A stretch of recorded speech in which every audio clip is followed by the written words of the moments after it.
Welcome to RR food bag channel. ఈరోజు మన ఛానల్లో మిగిలిపోయిన అన్నంతో లెఫ్ట్ ఓవర్ రైస్తో టిక్కాలు ఎలా తయారు చేసుకోవాలో చూద్దాము. దానికోసం ముందుగా ఒక బౌల్ తీసుకోవాలి. బౌల్లో అన్నం వేసుకోవాలి. మనం ఒక్కొక్కసారి రిలేషన్స్ వచ్చినప్పుడు అన్నం ఎక్కువగా వండుతాము, లేదా నైట్లో అన్నం మిగిలిపోయిన అన్నం ఉంటుంది కదా, దాంతో ఇలా చేయండి. అందులో క్యాబేజీ తురుము, క్యారెట్ తురుము, ఆలు తురుము, పుదీనా, కొత్తిమీర, కరివేపాకు, కొద్దిగా జీలకర్ర, ఉప్పు, కారం, ధనియాల పొడి వేసుకొని ఇవన్నీ వేసుకొని బాగా కలుపుకోవాలి. చూడండి, మొత్తం మసాలాలన్నీ వేసుకొని ఇవన్నీ క్యారెట్, క్యాబేజీ, ఆలు ఇవన్నీ బాగా కలిసేటట్టు కలుపుకోవాలి.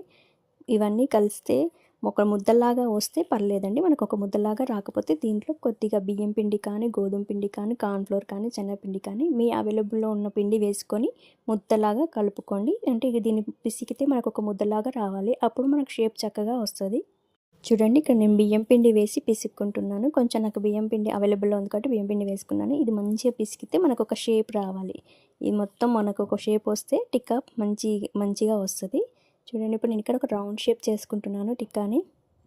చూడండి, ఇదంతా బాగా పిసుకున్నాను కదా, నాకు ఒక మంచి ముద్దలాగా అయింది కదా. దీన్ని ఇప్పుడు నేను ఇక్కడ రౌండ్ షేప్లా చేసుకుంటున్నాను. ఇక్కడ మీరు మీ ఇష్టం ఏ షేప్ అయినా చేసుకోవచ్చు.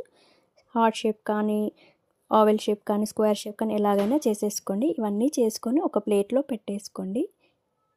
ఇలా ఒకదానికి చేసుకొని నిదానంగా ప్లేట్లో అన్నీ పెట్టేసుకోవాలి. ఇదంతా ఒకసారి మొత్తం చేసేసుకున్నాక స్టవ్ పైన పాన్ పెట్టేసుకొని, పాన్ బాగా వేడయ్యాక దీనికి ఆయిల్ గ్రీస్ చేయాలి. చూడండి, పాన్ వేడైంది కదా, మంచిగా ఆయిల్ గ్రీస్ చేసేసుకొని ఇప్పుడు దీంట్లో ఒకదానికి పెట్టి నిదానంగా లో ఫ్లేమ్లో కాల్చుకోవాలండి.